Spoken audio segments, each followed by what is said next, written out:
Assalamualaikum warahmatullahi wabarakatuh. My name is Fadila Aman binti Fauzi, metric number 059813. So today I'll be presenting my case study presentation NDN40609 entitled Iron Deficiency Anemia in Pregnancy. So for the introduction of this patient, which her name is Mrs. S. She is 39 years old, Malay, female, from Pajak Kelantan, and her occupation is kappa teacher. Meanwhile, her husband worked as a labourer. Besides, she also did not smoke or consume alcohol. For her physical activity, Mrs. S has sedentary lifestyle. Her current medical diagnosis is iron deficiency anemia (ADA) in pregnancy. Medical history is Mrs. S has no history of miscarriage on previous pregnancy. Moving on to medical diagnosis, this case was diagnosed as mild iron deficiency anemia during pregnancy, which is HB level lower than 10.5 gram per dl. And Mrs. S has been referred to the nutritionist in Klinik Kesihatan Gunung since she was diagnosed with IDA for lower hemoglobin level during her 36 weeks of pregnancy, which is on her third trimester of pregnancy. And during previous week checkup, which is 35 gestational weeks, hemoglobin level reading was 10.9 and her current reading increases to 11.3 gram per dl. So for the clinical symptoms of anemia includes tiredness, difficulty and breathing, cramping and palpitations. Mrs. A does not complain of any anemia symptoms. Next is diet diagnosis relation. Mrs. S consumed inadequate amount of iron-rich food and protein, particularly red meat, fish, shellfish and also nuts. Mrs. S was more likely to consume iron-based food that were from non-heme iron compared to heme iron. For medication, Mrs. S was prescribed with zinc copper. Zinc copper was the first hematinic to combine zinc with iron and other important hemopoietic factors. Zinc copper is used to treat iron deficiency anemia, nutritional deficiency anemia, and anemia caused by pregnancy, worm infestation, and other factors. Evidence stated that a daily dose of 100 mg of ferrous elemental iron is sufficient to prevent the development of iron deficiency in expectant mothers. Next is nutritional assessment and intervention.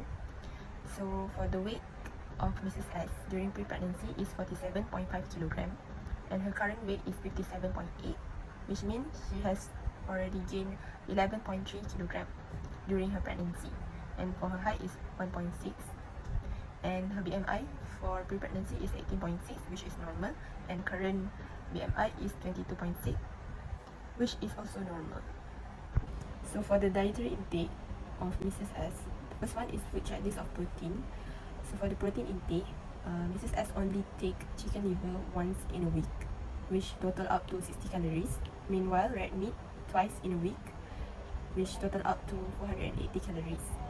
For the reference range, Mrs. S should have taken 1,680 based on RNI 2017. So for the indicator for Mrs. S is low intake of protein intake. So for food checklist of fruits and vegetables, Mrs. S consume once in a week for fruits, which total up to 2 servings. That is lower than reference range by Malaysian Food Pyramid, which is 12 serving, and this indicates inadequate intake of fruits. For vegetables, Mrs. S only take twice in a week and total up to 6 servings, and this is very lower compared to reference range, which is 21 servings. And this also indicates that Mrs. S has inadequate intake of vegetables.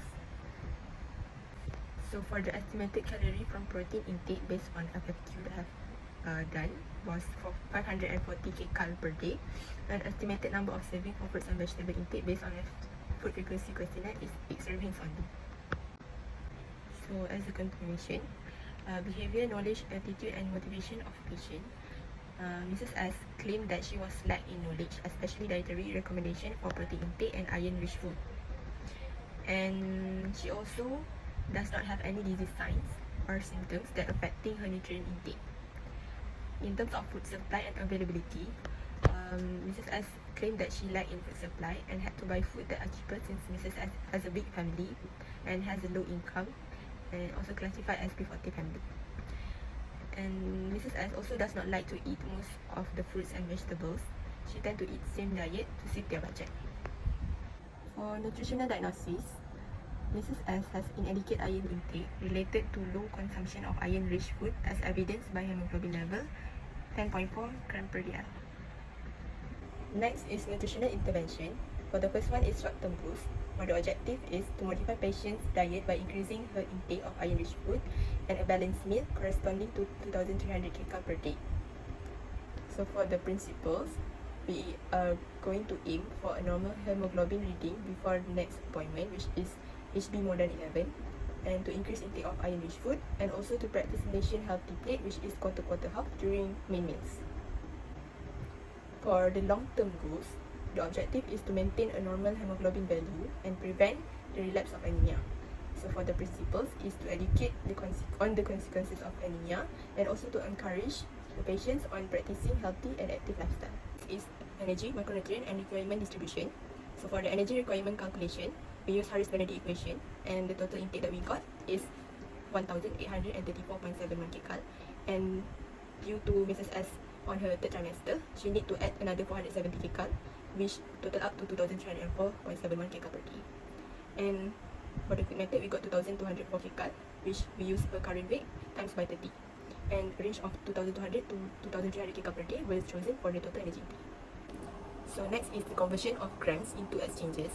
For carbohydrate, which is 60% that we use, we got 16 exchange, and for protein 20%, we total up to get 8 exchange, and for 20% of fat, we calculated and we got 4 exchange.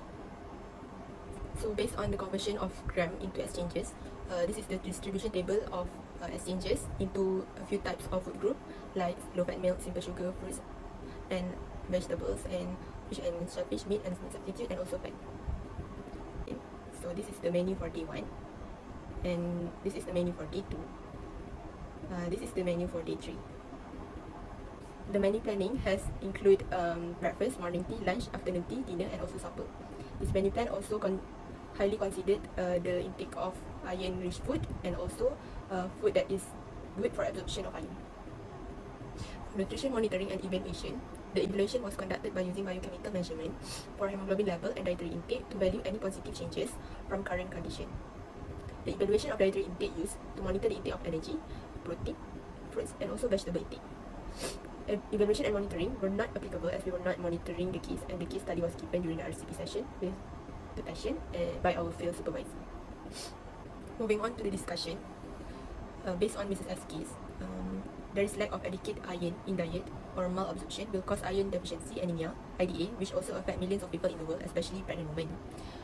In pregnancy, IDA can also lead to high risk of having low birth weight baby and premature delivery. IDA is also associated with calorie and protein restrictions as well as deficiency intake in iron, vitamin B12 and also folate. World Health Organization (WHO) promotes daily iron supplementation during pregnancy for women, especially from those who live in areas with high prevalence of iron deficiency. Adequate iron intake from animal sources and adequate vitamin and mineral intake from fruits and vegetables are also vital to treat anemia and help to increase iron absorption. As we all know, the iron-rich food, specifically that comes from animal sources like red meat, poultry, fish, chicken, and beef liver, were very important in order to increase iron supply to the IDA patient. Furthermore, the patient should consume food that can enhance iron absorption in the body, like strawberries, orange, kiwi, and blueberries that are rich in vitamin C. Conclusion for this case, during pregnancy, Mrs. S suffers from mild iron deficiency anemia. Her weight and BMI are both normal. So as a summary, insufficient diet and nutrient intake from energy, protein and iron intake lead to iron deficiency anemia in Mrs. S. So a complete nutritional education regarding iron deficiency anemia is required to increase patients' knowledge and also to spread awareness to improve their dietary intake. Therefore, nutrition intervention for IDA patient like Mrs. S is purposely to increase calorie from protein intake and also to restore normal hemoglobin level as well as to replenish iron stores. With that, I thank you.